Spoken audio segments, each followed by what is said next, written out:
Now, if you're watching this video, you're probably one of the millions of Americans who are trying to figure out what they're going to do about their mortgage payment when it comes due on the 15th. And I get it. It's a pretty scary situation that we're in, with over 16 million people who filed for unemployment over the last 3 weeks, and that number only continues to grow.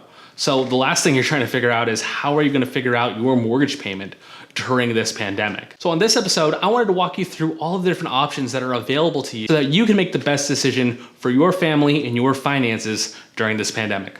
Coming up next.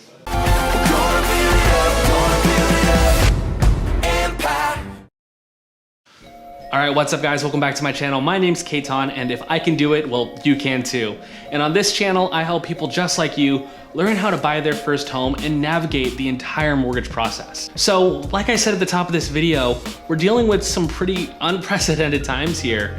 And I wanna make sure that everyone who's watching this has all the information that they need to make an educated decision for their family, for their finances, when it relates to their mortgage during this pandemic. Now, let me just start off by saying, if you are one of the lucky people who still have work, right? If you're an essential worker, or if your company's allowed you to work from home, or if you're self-employed and your business is still thriving, I'm urging you to consider making your mortgage payment still, if you can. If it's not gonna take away a gigantic amount of money that you should be spending on your family, definitely make that mortgage payment if you can. And the reason why is, although the CARES Act did say that they are not going to report your late payments or deferred payments on your credit report, I can pretty much guarantee that most lenders and most servicers will somehow report on your credit report that you did miss a payment during this time.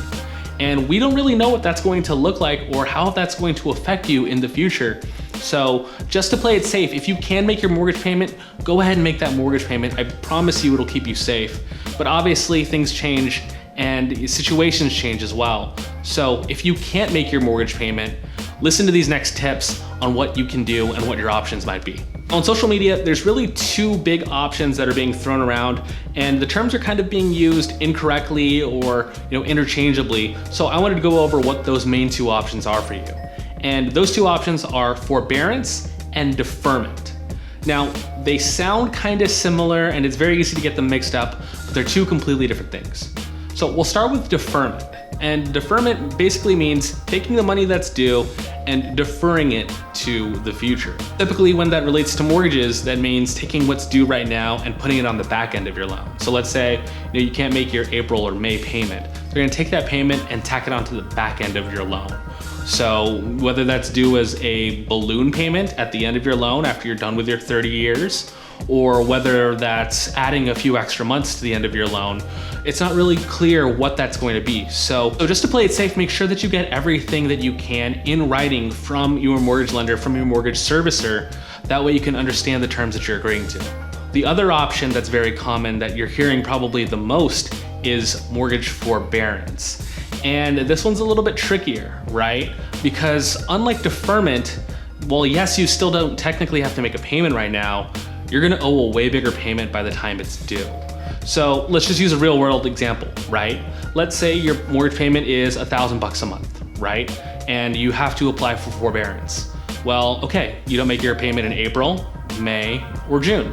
That's 3 months of payment. So your next payment's gonna be due in July, right? Well, your payment due on July is usually $1,000, but you just skipped 3 months. So not only do you owe the $1,000 that's usually due in July, you also owe the $1,000 for April, May, and June, which means you're gonna owe $4,000 on July 1st, payable by July 15th. Now, that's not typically ideal for a lot of people because, like I said, most of us are out of work right now. Most of us are trying to get through the situation and use our cash in a way that is able to keep our families alive. So it's a big risk in forbearance. If you have the ability to make your payment, make it. That's why I'm saying this, because on July 1st, for a lot of people, they're gonna owe a lot more than they were expecting. Again, that's another big reason why I'm stressing to get everything that you can in writing from your mortgage lender, from your mortgage servicer, so that way you can document what the terms are that you agreed upon. So if you do fall into one of those categories of people who do need the financial assistance right now with your mortgage payment, you're gonna wanna call the number that shows up at the top of your mortgage statement and call your mortgage lender directly. Now, like I said, there's over 16 million Americans who filed for unemployment. So those wait times are gonna be long as heck. I can guarantee it. But stay on the line and make sure that when you do get someone on the phone, that you tell them that specifically you need mortgage assistance, mortgage forbearance, or deferment because you've lost income due to the coronavirus, due to COVID-19. Whether that's a loss of income, loss of a job, whatever it is, make sure you reference that specifically. I've heard a few stories already of people saying that they didn't mention that. They just said, hey, I can't make my mortgage payment, and aren't being given the assistance that they need right now. So I hope you took something away from this video. I hope this helps you guys out make an educated decision on what to do with your finances during this time as it relates to your mortgage.